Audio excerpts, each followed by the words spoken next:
Good morning बच्चों।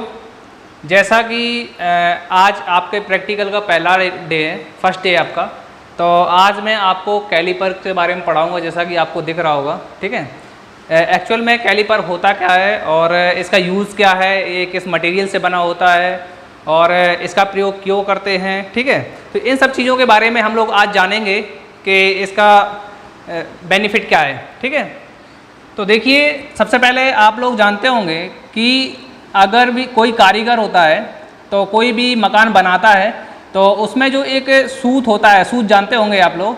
ठीक है, तो उसमें क्या होता है कि कोई भी रीडिंग नहीं होती है, ना ही कोई माप होती है, लेकिन फिर भी आप लोगों ने देखा होगा कि वो दीवार को बिल्कुल सीधी लेके जाता है, उसमें कोई मेजरमेंट तो होता नहीं है।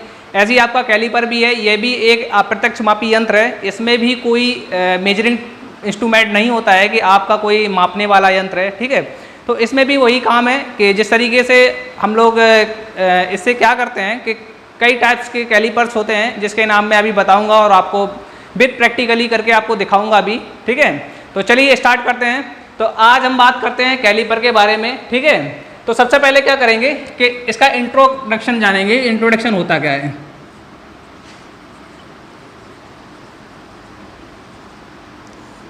ठीक है, इसकी परिभाषा क्या है। देखिए, यह एक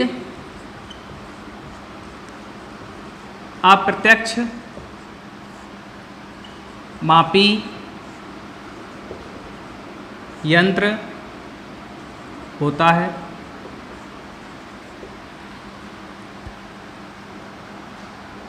ठीक है, यह एक अप्रत्यक्ष मापी यंत्र होता है। अप्रत्यक्ष मापी क्यों कहेंगे? क्योंकि इसमें कोई भी आपका रीडिंग लेने का कोई भी इंस्ट्रूमेंट नहीं लगा होता है, इसमें ना ही कोई ग्रेजुएशन दिया रहता है, ना ही कुछ इसमें अंक दिए होते हैं जिससे हम लोग उसको पढ़ सकें। ठीक है, तो इसको पढ़ने के लिए किस चीज़ का यूज़ करते हैं इसका भी हम बताएंगे। ठीक है, तो नंबर जो इसका जो ऑप्शन है कि इसमें ये किस मटेरियल से बना होता है, तो मटेरियल के बारे में जानेंगे। मटेरियल, मटेरियल का मतलब हिंदी होता है किस धातु से बना होता है। ठीक है, तो बात करते हैं ये किस धातु से बना होता है, तो MS फ्लैट, MS फ्लैट। ठीक है, इसको हिंदी में जो कहते हैं माइल्ड स्टील, माइल्ड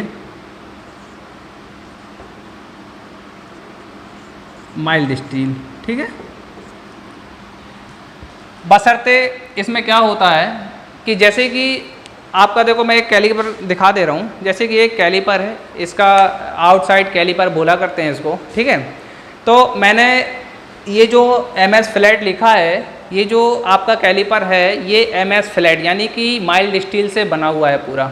ठीक है, इसके जो मेन पॉइंट होते हैं, मेन पॉइंट को क्या करते हैं, गरम करते हैं। गरम करने के बाद में इसको हार्ड एंड टेम्पर करते हैं। अब प्रोसेस समझते हैं कि हार्ड एंड टेम्पर होता क्या है। ठीक है, माइल्ड स्टील लिख दिया, इसमें लिखेंगे हार्ड एंड टेम्पर, हार्ड एवं टेम्पर। ठीक है, अब ये हार्ड एंड टेम्पर प्रोसेस होती क्या है, सबसे पहले बात ये करते हैं। हार्ड एंड टेम्पर प्रोसेस ये होती है कि इसको गर्म करने पर ये मुलायम हो जाता है, और मुलायम होने पर जब इसको अगर ऐसे ही छोड़ देंगे तो इसके जो नुकीले पार्ट, जो आगे के ये पॉइंट नुकीले किए जाते हैं, नुकीले इसलिए किए जाते हैं कि जो हम किसी भी मेटल को अगर इसमें बाहरी इसका डाया माप रहे हैं, व्यास माप रहे हैं, तो उसमें पकड़ मजबूत बना दे। और अगर पकड़ मजबूत बनाती, जैसे कि ये मान के चलते हैं कि ये कोई भी मेटल है, रॉड है, अब मुझे इसका बाहरी डायमीटर नापना है, तो कैसे नापेंगे? इसमें कोई ग्रेजुएशन तो होता नहीं, मैंने बताया आपको। सबसे पहले क्या करेंगे, इसको टाइट करेंगे। टाइट करने के बाद में इसमें दूरी भर लेंगे। दूरी भरने के बाद में जब हम इसको इसके साइज के हिसाब से फिट कर देंगे, इस नट को कस देंगे। कसने के बाद में अगर ये प्रोसेस बार बार होती रहेगी तो क्या होगा, मटेरियल घिसेगा, रिमूव होगा। तो क्या होगा, ये हमारा क्या है कि एक टांग, इसकी जो टांग है ये दो टांगों से मिलकर बना होता है, इसकी एक टांग छोटी हो जाएगी, एक टांग बड़ी हो जाएगी। तो इसको यानी कि रजिस्टिविटी प्रूफ बनाने के लिए हमें क्या करना पड़ता है, जैसे हार्ड एंड टेम्पर प्रोसेस करते हैं। तो आग में जब इसको, आपने कभी देखा होगा ब्लैक स्मिथी शॉप में, या आपने लोहार वगैरह देखे होंगे, जो लोहा को गर्म करते हैं और गर्म करने के बाद उसको पीटते हैं। पीटने के बाद में वो तुरंत ही पानी में डाल देते हैं। वो पानी में क्यों डालते हैं? पानी में इसलिए डालते हैं कि जब वो लोहा गर्म होता है, गर्म होने के बाद जब उसको अचानक पानी में डालते हैं तो वो अपना सेव को एकदम मतलब ठंडा होने के बाद में वो हार्ड एंड टेम्पर हो जाता है, और अगर वो जो गर्म होने के बाद तुरंत पानी में डाला जाता है वही प्रोसेस हार्ड एंड टेम्पर कहलाता है। ठीक है, समझ में आया ये चीज़? ठीक है, तो उससे क्या होता है कि जब वो अचानक गर्म होने पे अचानक ठंडा किया जाता है तो वो एक इतना हार्ड हो जाता है कि अगर उसको पीटते हैं, उसको अगर दोबारा से पीटते हैं तो वो टूट जाएगा, बट उस वहाँ से बेंड नहीं होगा, यानी कि मुड़ेगा नहीं वहाँ से। ठीक है, तो यही एक हार्ड एंड टेम्पर प्रोसेस होती है। तो आपने इस चीज़ को समझ लिया होगा। ठीक है, तो बात करते हैं इसके साइज़ की, बात करते हैं कि इसका साइज़ क्या होता है।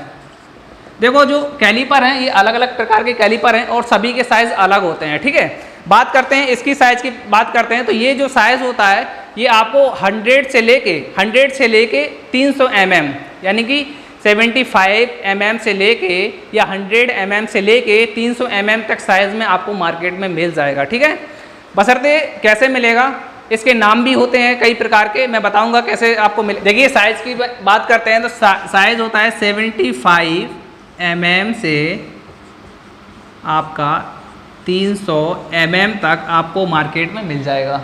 ठीक है, बात समझ में आती है? ठीक है, तो साइज़ के बारे में जान लिया। अब बात करते हैं यूज़ की। यूज़ का मतलब है इसको प्रयोग, इसका प्रयोग हम कैसे करते हो, कहाँ कहाँ किस फील्ड में करते हैं, ये बात जानते हैं। ठीक है, तो सबसे पहले बात करते हैं फर्स्ट कैलीपर की, बात करते हैं। ठीक है, नंबर 1 कैलीपर का नाम डाल देते हैं, यानी कि आपका जो फर्स्ट कैलीपर है स्प्रिंग जॉइंट आउटसाइड कैली। तो देखिए नंबर दूसरा हमारा जो कैलीपर है स्प्रिंग जॉइंट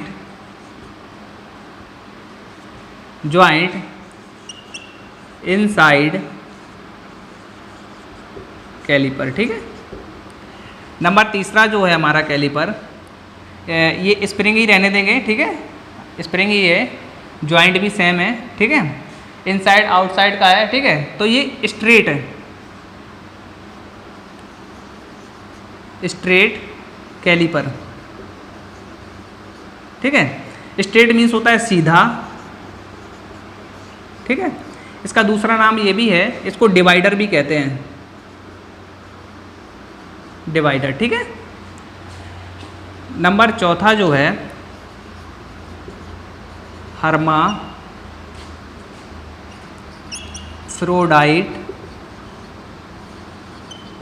कैलीपर। ठीक है, इसके 3 नाम है, हर्माफ्रोडाइट कैलीपर के 3 नाम है। नंबर 1 हर्माफ्रोडाइट के नाम से जानते हैं, नंबर दूसरा इसको जेनी कैलीपर के नाम से जानते हैं, जेनी कैलीपर। ठीक है, नंबर तीसरा इसका जो नाम है आपका, इसका ऑड लेग कैलीपर। ठीक है, ये इसी के पार्ट हैं, हर्माफ्रोडाइट के तीनों पार्ट हैं, एक ही नाम से जानते हैं, चाहे जेनी कैलीपर कह दो, चाहे हर्माफ्रोडाइट कह दो, चाहे इसको ऑड लेग कैलीपर कह दो। ठीक है, तो चलो सबसे पहले जानते हैं spring joint caliper outside caliper क्या होता है। ठीक है,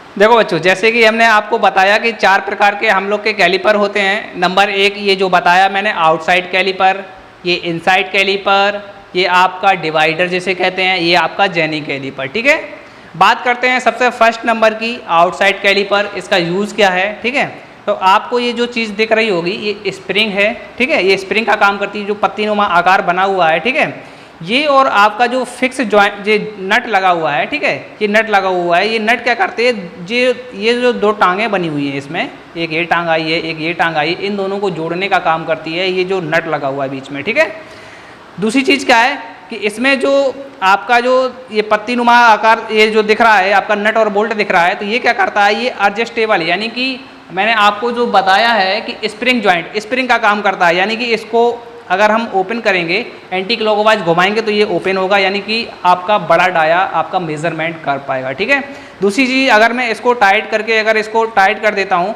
क्लॉकवाइज घुमा के, तो ये क्या होगा, छोटा हो जाएगा, और हम लोगों का ये छोटा सा अगर डाया मेजरमेंट करना है तो ये मेजरमेंट कर पाएगा। ठीक है, तो बात करते हैं कि इसको यूज़ क्या है। तो इसमें क्या करते हैं कि इसका जैसे कि हम लोग का रॉड है। ठीक है, कोई भी रॉड है, सपोज दैट अगर इसको ले लेते हैं, ये आपको ताला दिख रहा होगा। ठीक है, तो आप इसके जो मोटाई आपको दिख रही है कि इसकी मोटाई कितनी है। अब हमको क्या है कि हमारे पास कोई भी मेजरिंग टूल नहीं है, तो कैसे नापेंगे?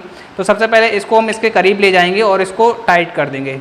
टाइट करने के बाद में जब इसके दोनों टांगें आपस में इसमें कांटेक्ट करने लगेंगी, कांटेक्ट करने के बाद में हम इसको हटा लेंगे। हटाने के बाद में अब देखो इसमें कोई मेजरिंग टूल तो है नहीं, ना ही इसमें कोई आपका स्केल दिख रहा होगा कि अब आप बता नहीं सकते कितने mm का है कितने mm का नहीं है। तो हमें क्या करना पड़ेगा, इसके लिए हम अलग से स्केल का यूज़ करते हैं, ठीक है। तो हमको स्केल का यूज़ करना पड़ता है। जैसे आपको ये स्केल दिख रही होगी, इसको आपको ये जो स्टील की है इसके स्टील रूल बोलते हैं। अगर यही चीज़ कांच की होती है तो इसको स्केल कहते हैं। बस फ़र्क यही है स्टील रूल और स्केल में कि ये स्टील की बनी हुई है इसीलिए स्टील रूल कहते हैं। वही ग्रेजुएशन इसमें भी बने होते हैं, वही आपके कांच में भी बने होते हैं, ठीक है। बशर्ते ये कितने mm की है, ये आपको 150 mm की है और 15 सेंटीमीटर की है, ठीक है। तो चलिए हम लोग इसको मेजरमेंट करते हैं कि हमने जो इसमें डाया आपका जो होल्ड किया है तो ये कितना डाया है, ठीक है। तो अगर मैं इसके ऊपर रखूँगा, इसके ऊपर एक तो इसका जो 0 पॉइंट है, 0 पॉइंट पे एक पॉइंट रखेंगे और एक हम यहाँ पे इसके ऊपर रखेंगे। तो आपको दिख रहा होगा, देखिए आपको दिख रहा होगा स्पष्ट कि आपको 0 से लेके 1 तक यानी कि आपको 10 mm, ठीक है, 10 mm का इसका जो डाया है, इसका डाया है 10 mm, ठीक है। अगर मैं सेंटीमीटर की बात करता हूँ तो सेंटीमीटर कितना है, 1 सेंटीमीटर, ठीक है। तो आपको ये पता चल गया होगा कि ये कितना इसका जो मोटाई है ताले की, जो इसका ये जो लॉक की मोटाई है ये तो कितनी है, 1 सेंटीमीटर, ठीक है। तो समझ में आ गया होगा। तो यही सारी चीज़ें हैं कि मतलब आपको डाया कैसे मेजरमेंट करते हैं, यानी कि ये क्या करेगा, ये आउटसाइड डाया मेजरमेंट करेगा। जैसे बाहरी जो कोई मोटाई है किसी चीज़ की, बाहरी माप लेगा, यानी कि अंदरूनी माप नहीं लेगा, ठीक है। तो ये चीज़ आपको समझ में आ गई होगी, ठीक है। तो मैं इसको साइड रख देता हूँ, ठीक है। अब बात करते हैं कि सेकेंड कैलीपर की। सेकेंड कैलीपर का नाम क्या है, इनसाइड कैलीपर, ठीक है। इनसाइड कैलीपर का यूज़ क्या है, ठीक है। तो आप देखते हैं, देखो इसमें भी वही पार्ट है, स्प्रिंग लगा हुआ है, स्प्रिंग का काम करता है ये पत्ती, ये आपका होल्ड का और अनहोल्ड का काम करता है, यानी कि ओपन करता है और क्लोज करता है, ठीक है। तो इसका यूज़ क्या है, इसमें जो आपका जो टांगें बनी हुई हैं सेम बनी है, बस ये स्ट्रेट है, बशर्ते ये इस साइड को मुड़ी हुई हैं, ये दोनों इस साइड की मुड़ी हैं, ठीक है। इसको इनसाइड कैलीपर बोलते हैं, यानी कि ये गहराई की माप लेता है, गहराई हो गया। और आपका अगर कोई, तो ये यहाँ से लेके यहाँ तक की हम अंदर की गैप मापते हैं कि इसका गैप कितना है, ठीक है। तो इसको जैसे ये आपने क्लोज कर लिया, क्लोज करने के बाद में इसको ओपन करते हैं और यहाँ से लेके यहाँ तक को हम इसको फिक्स करेंगे। फिक्स करने के बाद में देखिए यहाँ पे आपको दिख रहा होगा कांटेक्ट में, ठीक है। करने के बाद में हमने ये डाया ले लिया, लेने के बाद में अब फिर से स्केल से लगाएंगे, क्योंकि इसमें कोई भी ग्रेजुएशन नहीं है, फिर से स्केल से लगाएंगे और स्केल में देखेंगे हम लोग का कहाँ पहुँच रहा है, यानी कि 3 पर पहुँच रहा है, ठीक है। तो अगर मैं mm की बात करता हूँ तो आपका 30 mm हो गया, अगर मैं सेंटीमीटर की बात करता हूँ तो 3 सेंटीमीटर हो गया। ये बात समझ में आती है, ठीक है। तो हमने क्या ज्ञात किया कि इसकी जो अंदरूनी यानी कि डाया है, यानी कि अंदरूनी इसकी डिस्टेंस है, इस पॉइंट से लेके इस पॉइंट तक की डिस्टेंस है, वो कितनी हो गई, या तो 30 mm बोल सकते हैं या तो 3 सेंटीमीटर बोल सकते हैं, ठीक है। समझ में आई होगी, ठीक है। तो यानी कि कोई भी जरूरी नहीं कि इसका ही ले सकते हैं, कोई भी अगर गोल जॉफ है, कोई नट बोल्ट, कोई हमारा नट है, नट के अंदर की हम लोग को सरफेस का जो बीच का गैप नापना है या कुछ भी नापना है, तो इसका यूज़ हम कर सकते हैं, ठीक है। तो बात करते हैं तीसरे कैलीपर की। तो तीसरा कैलीपर हमारा क्या है, तीसरा कैलीपर यानी कि हमारा ये डिवाइडर है, डिवाइडर बोलते हैं, यानी कि स्ट्रेट कैलीपर भी बोल सकते हैं इसको, डिवाइडर बोलते हैं। तो डिवाइडर का यूज़ क्या है, इसमें देखो मेजरमेंट करने के लिए तो है ही ऑब्वियसली, जैसे कोई भी आपको स्ट्रेट मापना है, यानी कि इसका यहाँ से लेके यहाँ तक की दूरी मापना है, तो इसको ओपन करेंगे। ओपन करने के बाद में, ठीक है, हम लोगों ने क्या किया, इसको उतना ही ओपन किया जितना ये इसकी लेंथ है, इतनी माप लेते हैं, ठीक है। देखिए इसमें यहाँ तक मैंने ले लिया, यहाँ तक, ठीक है। अब मैंने यहाँ ले लिया, सबसे पहले तो ये मेजरमेंट के भी काम आता है, और दूसरी चीज़ और भी बताता हूँ कि दूसरा इसका यूज़ क्या है, ठीक है। इतना ले लिया, लेने के बाद में हम फिर से स्टील रूल में लगाएंगे। लगाने के बाद में देखेंगे हम ये 9 के करीब पहुँच रहा है, कुछ 9 के समथिंग, कुछ थोड़ा कम है, यानी कि आपका 87 दिख रहा है, 87 यानी कि 87 आपका mm है और 8.5 सेंटीमीटर है, ठीक है। ये चीज़ आपको समझ में आ गई होगी। दूसरा आपका यूज़ बताते हैं, इसका दूसरा यूज़ क्या है। कभी भी हम लोग मेटल में, अगर कभी भी कोई मेटल में हम लोग निशान लगाते हैं, यानी कि देखो पेंसिल से या पेन से, तो हम लोग मेटल में, मेटल का मतलब है कोई भी आपका MS फ्लैट है या कोई भी मेटल मतलब लोहा है, तो हम कैसे उसको निशान लगाएंगे, क्योंकि देखो पेन और पेंसिल से लगाएंगे, जैसे मैंने इसको पेन में ऐसे लगाया, लगाने के बाद ये तो मिट जाएगा ना।